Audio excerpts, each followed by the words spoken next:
Hello and welcome.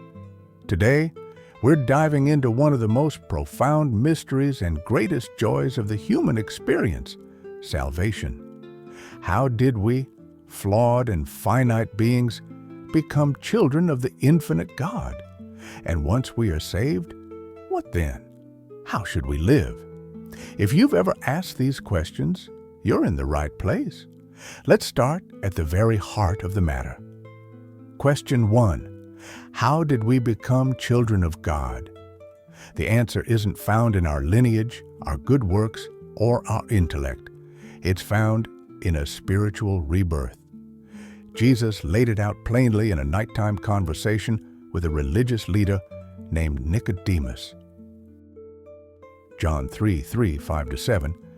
Jesus answered and said unto him, Verily, verily, I say unto thee, except a man be born again, he cannot see the kingdom of God.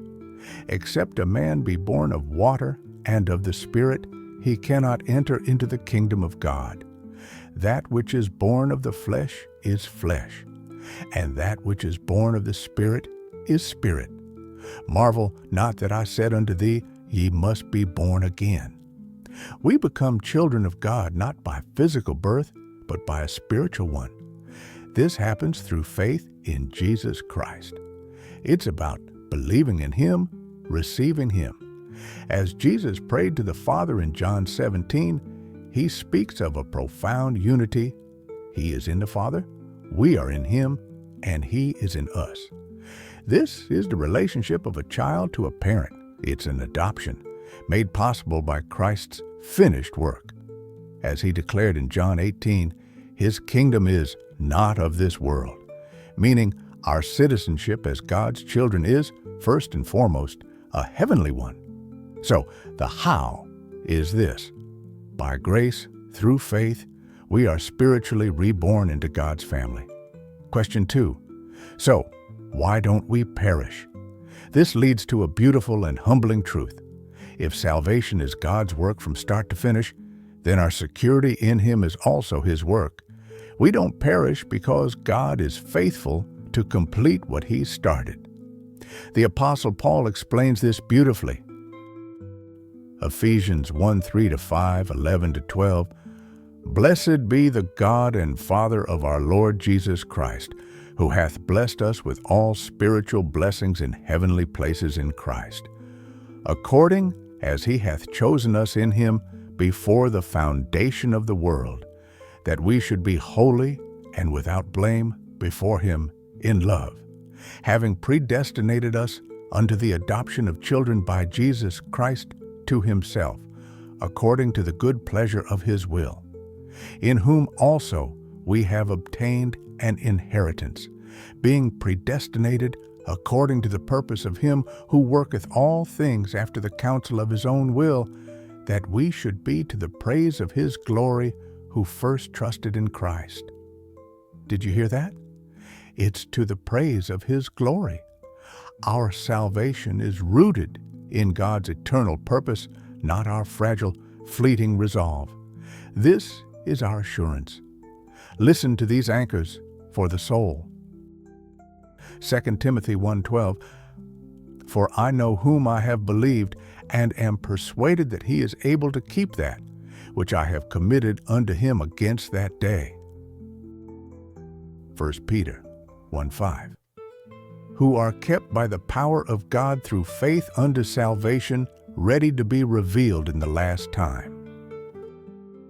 Jude 1:24, Now unto Him that is able to keep you from falling, and to present you faultless before the presence of His glory with exceeding joy. He keeps us. He holds us. He will present us faultless. This is why we have confidence. As Romans 8:30 declares, Moreover, whom He did predestinate, them He also called, and whom He called, them He also justified, and whom He justified, them He also glorified. It's a guaranteed chain from eternity to eternity. This begs the most important question you will ever ask yourself. The question, are you genuinely saved? genuine salvation is not just about praying a prayer, it's about a transformed life. It's about believing in the one whom the Father sent. The warning that you will perish is for those who reject this truth, who do not believe. As Jesus prayed to the Father in John 17:17, he said, "Sanctify them through thy truth. Thy word is truth." Genuine faith responds to God's truth. It is marked by a trust in Christ's finished work, not our own. So, if you are genuinely saved by grace, which means your sin has been paid for by Christ's death, how then should we live? Now, this brings us to a crucial point, a warning against a terrible misunderstanding. Some might hear saved by grace and kept by God's power and think, well then, I can live any way I want. My name is written in the book of life, so my actions don't matter. This is a deadly deception. It turns the magnificent grace of God into a license for sin. But genuine, saving faith always produces a changed life. The New Testament is filled with sobering warnings about those who start well but fall away because their faith was not genuine. They loved the world more than they loved God. The Apostle Paul gives us a heartbreaking example. 2 Timothy 4:10, "For Demas hath forsaken me, having loved this present world, and is departed unto Thessalonica." Demas was a fellow worker, a companion in ministry, but in the end, his love for the world, its comforts, its approval, its treasures, proved greater than his love for Christ. He departed.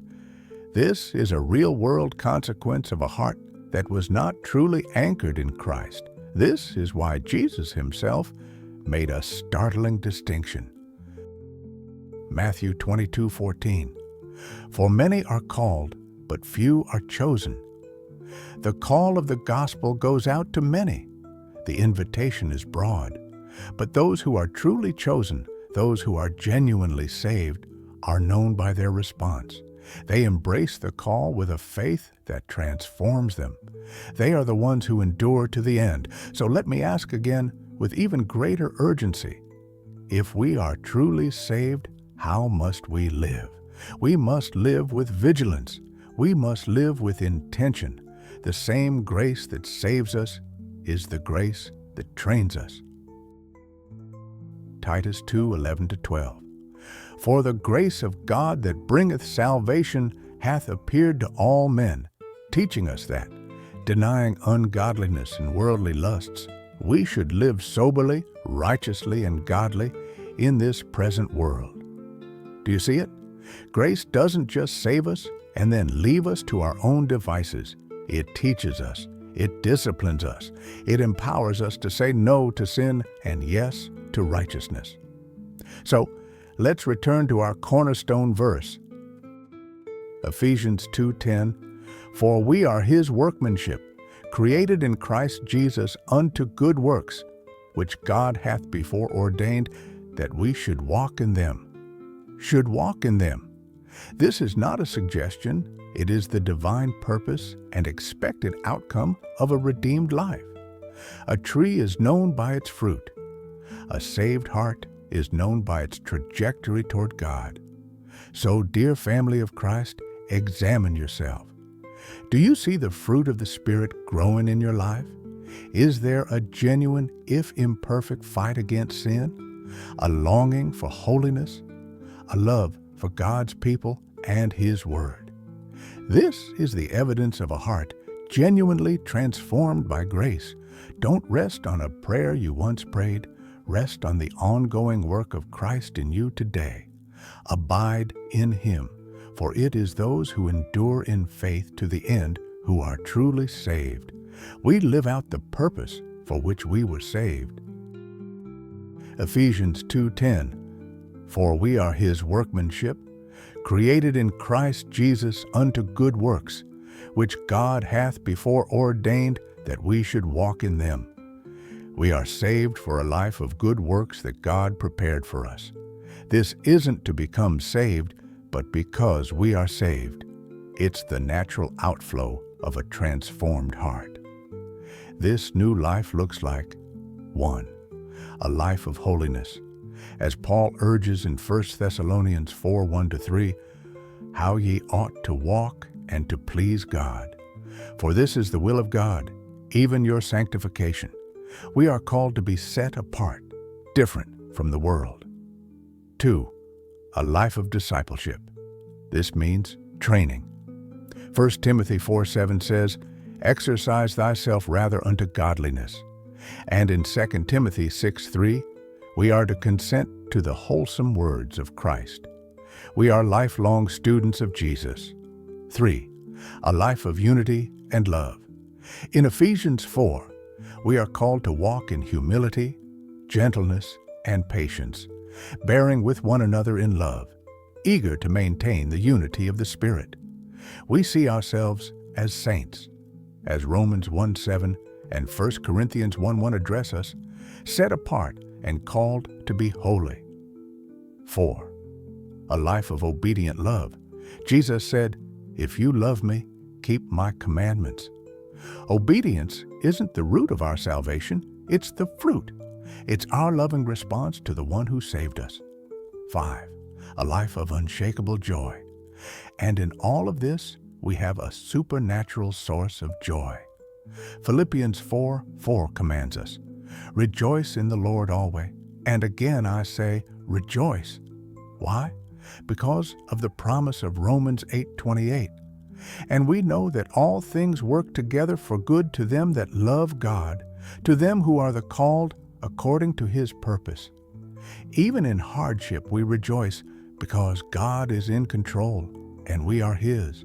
So, dear family of Christ, we become children of God through faith in Jesus Christ, being born again by the Spirit. We are kept by his power, not our own. And this incredible gift compels us to live a new kind of life, a life of purpose, holiness, love, and unshakable joy, all for the praise of his glorious grace. Take a moment today. Reflect on this miracle. If you are in Christ, rejoice and walk in the good works he has prepared for you. If you are not, hear the truth of his word and believe. Thank you for listening. Until next time, may the grace of our Lord Jesus Christ be with you.